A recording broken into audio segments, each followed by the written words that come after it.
कार्यकर्त्यांचे सर्वेसर्वा, राज्याचे उपमुख्यमंत्री आदरणीय अजितदादा,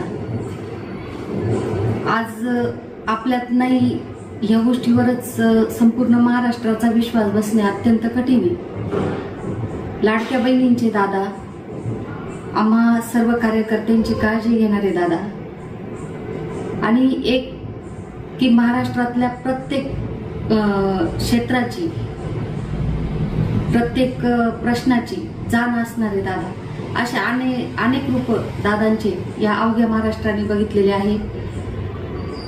वेळेची किंमत जाणणारे अजितदादा आज आम्हा सर्वांना रस्त्यावर सोडून गेले, पोरके करून गेले, अशीच भावना आम्हा सर्व कार्यकर्त्यांच्या मनात आज आहे। आज अवघा महाराष्ट्र जे कधीही दादांना भेटू शकले नाही, आम्ही कार्यकर्ते खरंच नशीबवान आहे की आम्ही दादांच्या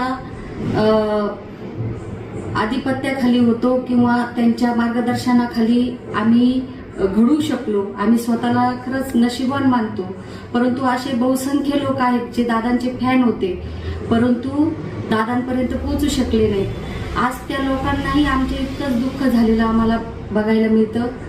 मग तो कोणत्याही पक्षाचा कार्यकर्ता असो, कोणत्याही संघटनेचा कार्यकर्ता असो, तो निश्चितच दादांवर आमच्या इतकंच प्रेम करत होता, हे आम्हाला आजच्या या घटनेने दिसून आलंय।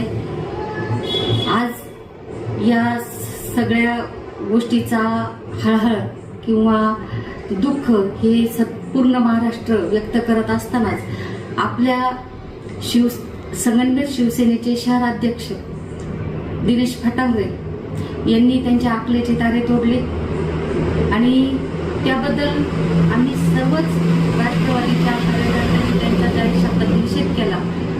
त्यांच्यावर आम्ही गुन्हाही नोंदवला आहे। मुळात अशी विकृत मानसिकता, राजकारण हे राजकारणाच्या ठिकाणी असतं, परंतु जर समजा गेलेल्या व्यक्तीबद्दल आपण जर अशा पद्धतीने आपली अक्कल उधळत असलो तर ते निश्चितच निषेधार्ह आहे आणि ह्या सगळ्याच्या बद्दल राष्ट्रवादी ह्या व्यक्तीला कधीही सोडणार नाही।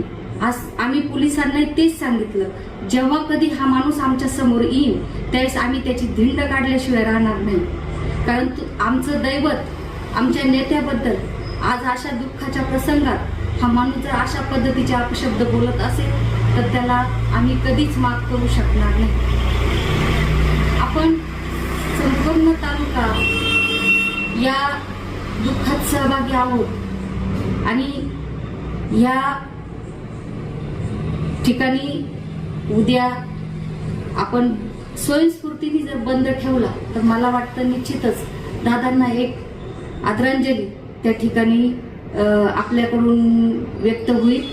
त्यामुळे मी आपल्या सर्वांना एक नम्र विनंती करेन की आपण उद्या 11 वाजता त्यांचा विधी होणार आहे, तर उद्या संपूर्ण तालुक्याने या बंदामध्ये उत्स्फूर्तपणे सहभागी व्हाल आणि आपण आपली आदरांजली दादांच्या प्रती व्यक्त कराल अशी अपेक्षा।